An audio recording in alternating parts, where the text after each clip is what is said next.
जब से मैंने अपनी लाइफ को कॉन्शियसनेस के साथ, अवेयरनेस के साथ जीना शुरू किया है, आई ऑब्जर्व कि भगवान, वो सुप्रीम पावर, हमें कई बार कई तरीक़ों से कुछ बताने की, हिंट्स देने की कोशिश कर रही होती है।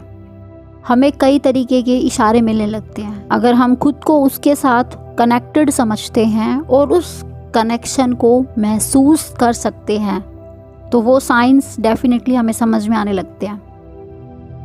सो welcome back on powerful healing mantra. आज की इस वीडियो में हम जानेंगे कुछ ऐसे ही साइंस के बारे में जो हमें कुदरत की तरफ से मिलते हैं, and these signs can change our whole life अगर हम इन्हें समझ ले तो। Sign number 1 is repetitive message. कभी कभी हम देखते हैं कि एक ही चीज़ हमें बार बार देखने सुनने को मिलती है। वो चीज़ हमारे सामने किसी थॉट की फॉर्म में लिखी हुई होती है। कई बार हम कोई कोट रीड कर रहे होते हैं, वो हमारे सामने आ जाती है। कई बार लोग आपस में बात कर रहे होते हैं, तब भी हमें वही चीज़ सुनाई देती है उनके डिस्कशन में। तो ज़रूर उस बात में कुछ ऐसा होता है जो हमारे लिए अच्छा होता है, and we can not ignore it, we must not ignore it. आप बताएं, क्या आपके साथ कभी ऐसे हुआ? क्या आपको एक ही चीज़ कभी बार बार देखने, सुनने और पढ़ने को मिली हो? तो आप उसको कमेंट सेक्शन में ज़रूर बताएं। बिलीव मी, इसका कुछ ना कुछ मतलब है, तभी वो चीज़ आपके सामने आ रही है बार बार। वो यूनिवर्स की साइड से आपके लिए एक मैसेज है, तभी वो बार बार आपके सामने आ रहा है, आपकी अटेंशन ले रहा है। Definitely it has some meaning which you have to decode. Sign number 2, through your dreams.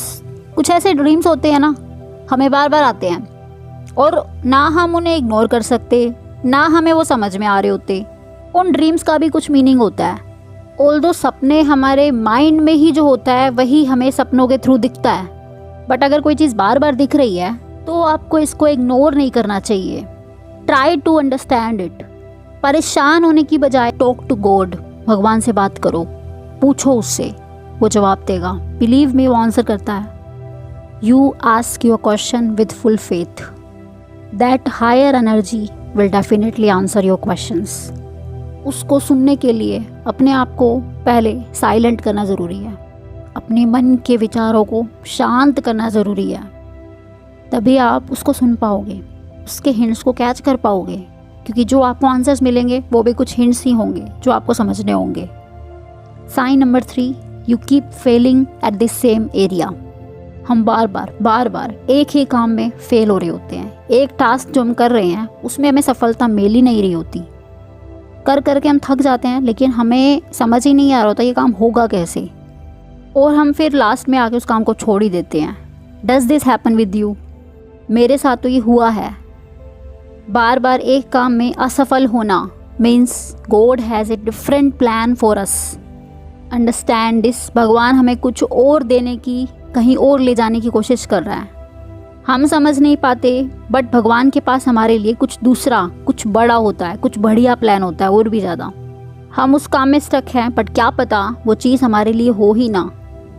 तो फिगर आउट करने की ज़रूरत है। अपने साथ आराम से, बिल्कुल साइलेंटली बैठने की ज़रूरत है, तभी आप इस चीज़ को समझ पाओगे और इसको लिंक कर पाओगे कि अब तक मैंने क्या क्या किया और मुझे कैसे कैसे उसमें फेलियर मिली है।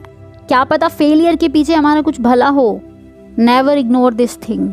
और अगर कभी आपके साथ ऐसा हुआ है तो प्लीज़ कमेंट्स में बताएं। Sign number 4, experiencing same problem again and again. इसको साइन नंबर 3 के जैसा मत मान लेना, ये उससे अलग है। देखो, जब हम एक ही प्रॉब्लम बार बार फेस कर रहे हैं तो इसका मतलब ये है कि या तो हमें कोई फाइनेंशियल दिक्कत आ रही है, या हमारे रिलेशंस में बार बार प्रॉब्लम हो रही है, या फिर कोई बीमारी है, कोई डिजीज़ है, वो हमारा पीछा ही नहीं छोड़ रही। यानी कुल मिला के घूम फिर के एक ही दिक्कत बार बार हमारे सामने आ जाती है। वो फाइनेंशियल भी हो सकती है, या कोई भी दूसरा स्ट्रगल हो सकता है। किसी ने हमें धोखा दे दिया और बार बार वही चीज़ हो रही है हमारे साथ। So this can be a sign. ये एक हिंट है यूनिवर्स की साइड से। क्या पता आपको उस इवेंट से, जो चीज़ बार बार हो रही है, आपको उससे कुछ सीखना हो और आप अभी तक वो ना सीख पाए हो। ऐसा हमने सुना है, इंसान कभी हारता नहीं है, या तो वो सीखता है या वो जीतता है। अगर आप उस चीज़ में बार बार फंस रहे हो तो एक स्ट्रॉन्ग पॉसिबिलिटी है कि आपको वो सारी चीज़ें कुछ सिखाने के लिए आपके साथ हो रही है, कोई आपको लेसन देने के लिए हो रही है, बट अभी तक वो लेसन आपने शायद उसे सीखा ना हो। और तभी आप वो बार बार फेस कर रहे हो।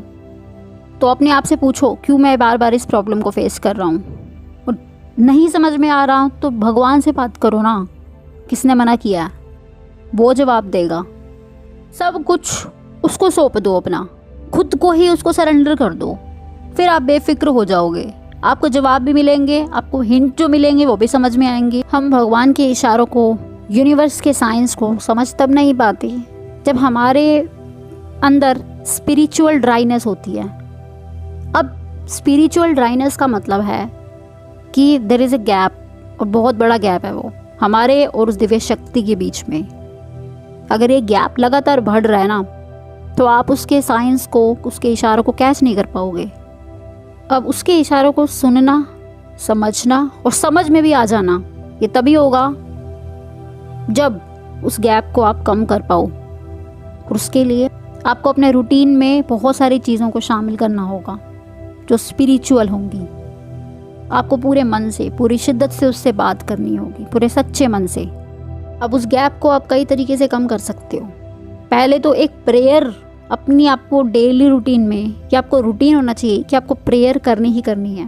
प्रेयर में आप प्रे कर सकते हो, प्रार्थना कर सकते हो, ग्रैटिट्यूड कर सकते हो। ग्रैटिट्यूड एक ऐसी चीज़ है जो आपकी लाइफ में ऑटोमेटिकली हैप्पीनेस लेके आता है, पीस लेके आता है, सेटिस्फैक्शन लेके आता है। तो शुक्रिया करते जाओ भगवान को, जो भी आज आपके पास है, जितना भी आज आपके पास है, उसके लिए धन्यवाद करते जाओ।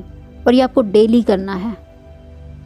जब आप पूरे मन से इस ग्रैटिट्यूड वाले स्टेट ऑफ माइंड में रहोगे ना, तो आपके और भगवान के बीच में वो गैप कम हो जाएगा and you will feel a very pure connection with him.